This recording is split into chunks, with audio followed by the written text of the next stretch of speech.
एक बड़ी खबर आपको बता दें, महाराष्ट्र चुनाव से जुड़ी हुई ये बड़ी जानकारी मिल रही है। अमित शाह की आज के सभी कार्यक्रम, सभी सभाएं रद्द कर दी गई हैं। गढ़चिरौली में अमित शाह की जनसभा होनी थी, रद्द हो गई है। वर्धा और नागपुर में भी बैठकें होने वाली थी, वो भी रद्द हो गई हैं। बांटोगे तो काटोगे, एक रहोगे तो सेफ रहोगे। इन दिनों यह डायलॉग काफी मारा जा रहा है और यह नारा काफी चर्चा में है। लेकिन इसी बीच भारत के मणिपुर से और पश्चिम बंगाल से दिल दहला देने वाली घटना सामने आई है।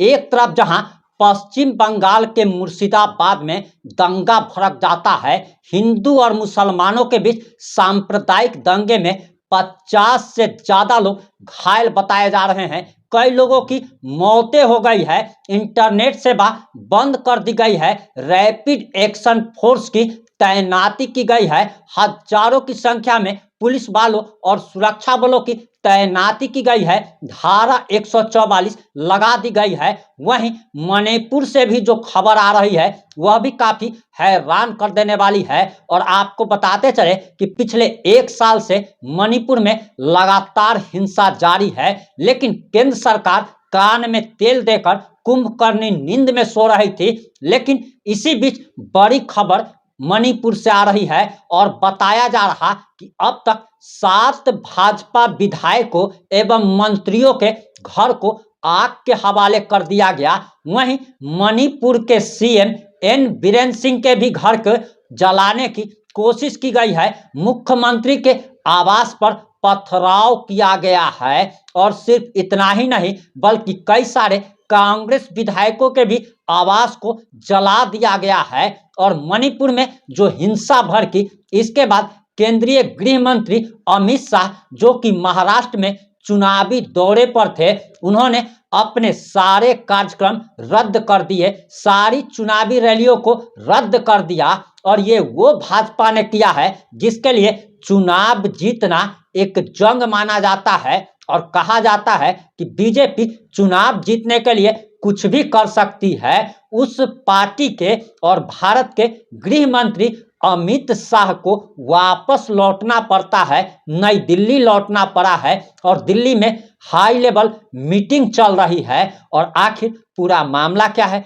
पूरा मामला इस 3 से 5 मिनट की रिपोर्ट में हम आपको बताने जा रहे हैं।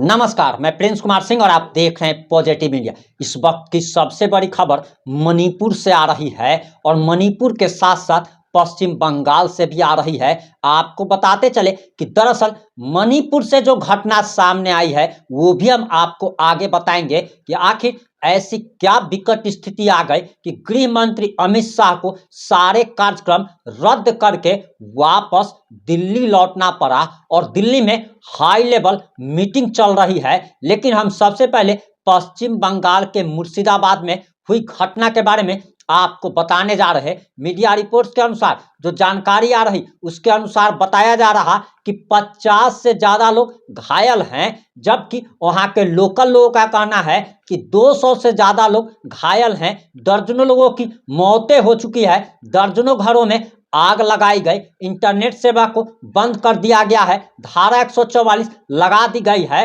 और ये सांप्रदायिक दंगा इसलिए भड़का क्योंकि वहां पर मुस्लिमों की आबादी अपनी चरम सीमा को पार कर चुकी है। और मीडिया रिपोर्ट्स के अनुसार जो जानकारी आ रही है उसके अनुसार बताया जा रहा कि राज्य के पुलिस महानिदेशक यानी कि पश्चिम बंगाल के डीजीपी राजीव कुमार सिंह ने कहा है कि बड़ी संख्या में भारतीय पुलिस सेवा आईपीएस अधिकारी बेलडांगा पहुंचे हैं। स्थानीय निवासियों ने दावा किया है कि दोनों समुदायों के कम से कम 200 से ज्यादा लोग घायल हुए हैं और 30 से ज्यादा घरों में तोड़फोड़ की गई है, आग लगा दी गई है। उन्हें बताया कि सबसे ज्यादा प्रभावित इलाका बेलडंगा का सिविल वार्ड संख्या 10 है। और डीजीपी ने कहा है कि मौके पर दर्जनों आईपीएस अधिकारी को भेजा गया है। आप समझ सकते हैं कि एक जिला में एक आईपीएस अधिकारी की तैनाती होती है, लेकिन मामले की गंभीरता समझिए कि मौके पर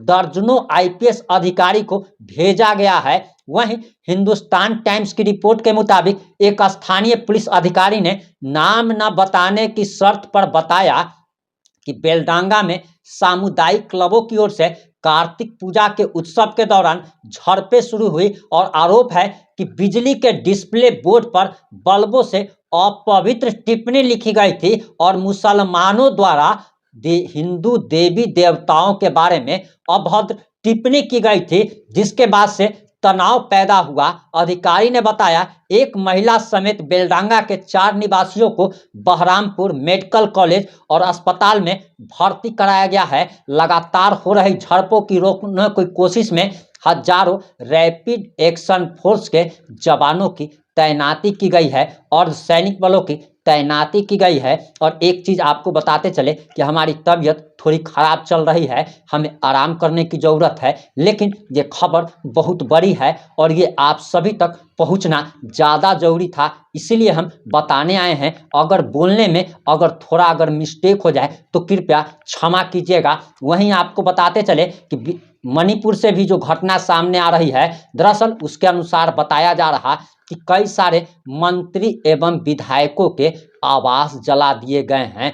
मंत्रियों को विधायकों की हत्या की कोशिश की गई। और आपको बताते चले कि जो केंद्र की मोदी सरकार 56 इंच सीना होने का दावा करती है, 1 साल से मणिपुर जल रहा है। मणिपुर की बेटियों को नंगा घुमाया गया था, आप सभी जानते हैं, लेकिन केंद्र सरकार हाथ पर हाथ धरे बैठी है। यही सरकार जम्मू कश्मीर में शांति स्थापित करने की बात कहती है, उग्रवादियों आतंकवादियों से राहत दिलाने की बात करती है, लेकिन आखिर ऐसा क्या कारण हो गया कि मणिपुर इनसे संभल नहीं रहा है और मणिपुर में तत्काल प्रभाव से राष्ट्रपति शासन लगाई जानी चाहिए। और इसकी मांग हमने 1 साल पहले भी की थी, लेकिन सरकार तो हाथ पर हाथ धरे बैठी है। लोग मर रहे हैं, लोग जल रहे हैं, लोग बेघर हो रहे हैं। और मीडिया रिपोर्ट्स के अनुसार जो जानकारी आ रही है उसके अनुसार बताया जा रहा कि गृह मंत्री अमित शाह को महाराष्ट्र की अपनी सारी चुनावी रैलियों को रद्द करके नई दिल्ली लौटना पड़ा है, क्योंकि मणिपुर की स्थिति काफी भयावह हो गई है। बताया जा रहा कि मणिपुर में हिंसा थमने का नाम नहीं ले रहा है। उग्र भीड़ ने दूसरे दिन 4 विधायकों के भी घर फूंक दिए। पहले दिन 3 विधायकों के घर फूके गए थे, दूसरे दिन 4 और विधायकों के घर फूक दिए गए। इसमें भाजपा के एक मंत्री समेत 3 विधायक हैं। प्रदर्शनकारियों ने मुख्यमंत्री एन बीरेन सिंह के पैतृक आवास पर भी धावा बोलने की कोशिश की, लेकिन सुरक्षा बलों ने उनके प्रयास को विफल कर दिया। इम्फाल घाटी के सभी 5 जिलों में तनावपूर्ण स्थिति बनी हुई है। इन जिलों में कर्फ्यू लगा दिया गया है। 7 जिलों में इंटरनेट सेवा बंद कर दी गई है। पुलिस ने तोड़फोड़ और आगजनी में शामिल 23 लोगों को गिरफ्तार किया है और उनके कब्जे से 32 पिस्तौल 8 मोबाइल जब्त किए गए हैं। मणिपुर में बताया जा रहा कि राहत शिविर से लगातार लापता महिलाओं और बच्चों के शव मिलने के बाद हिंसा भड़क उठी है। भीड़ ने 3 मंत्रियों और मुख्यमंत्री बीरेन सिंह के दामाद समेत 6 विधायकों के घरों में तोड़फोड़ की आगजनी की और चर्चों को भी फूंक दिया गया है। बताया जा रहा है कि महिलाओं और बच्चों की उग्रवादियों ने हत्या की है। सीआरपीएफ के साथ मुठभेड़ में जहां 10 कुकी उग्रवादी मारे गए हैं। उग्रवादियों के हमले के बाद से बुजुर्ग महिलाएं, उनकी बेटियां और 3 नाबालिग पोते पोतियों का भी पता नहीं चल रहा है। और ऐसे कई परिवार हैं जिनके पारिवारिक सदस्यों के बारे में पता नहीं चल रहा है। वहीं अधिकारियों ने बताया कि गुस्साई भीड़ ने लोक निर्माण मंत्री गोविंद दास समेत कई सारे विधायकों के आवास पर तोड़फोड़ की है, आग लगा दिया गया है। इससे पहले भी प्रदर्शनकारी इम्फाल में पूर्व में बीरेन सिंह के पैतृक आवास की ओर बढ़े थे, लेकिन सुरक्षा बलों ने उन्हें 100-200 मीटर पहले ही रोक दिया था। सुरक्षा बलों ने प्रदर्शनकारियों को तीतर बितर करने के लिए कई राउंड आंसू गैस के गोले छोड़े और रबर की गोलियां भी चलाई थी। वहीं आपको बताते चले कि मणिपुर में हिंसा और तनाव के मद्देनजर गृह मंत्री अमित शाह ने महाराष्ट्र में चुनावी रैलियों को रद्द कर दिल्ली वापस आ गए। शाह ने गृह मंत्रालय एवं सुरक्षा एजेंसियों के वरिष्ठ अधिकारियों के साथ बैठक कर मणिपुर के हालात की समीक्षा की और ताजा हिंसा को रोकने एवं तनाव दूर करने के लिए जरूरी कदम उठाने का निर्देश जारी किया है। गृह मंत्रालय ने मणिपुर के विभिन्न क्षेत्रों में अस्फाल लगाने के साथ ही सुरक्षा बलों को हिंसा रोकने के लिए उचित कदम उठाने का भी निर्देश जारी किया है और बताया जा रहा कि आज भी अमित शाह दिल्ली में हाई लेवल मीटिंग कर रहे हैं। मणिपुर में बढ़ती हुई हिंसा को केंद्र सरकार की चिंता बढ़ा दी है और स्थिति की गंभीरता को देखते हुए अमित शाह ने सारे अपने कार्यक्रम को रद्द कर दिया है और वरिष्ठ अधिकारियों के साथ आज भी दिल्ली में हाई लेवल मीटिंग चल रही है। इस मामले पर हमारी नज़र बनी हुई है और जैसे ही कुछ भी अपडेट आएगा हम आप लोगों तक जरूर पहुंचाएंगे। जुड़े रहे हमारे साथ। जय हिंद, जय भारत।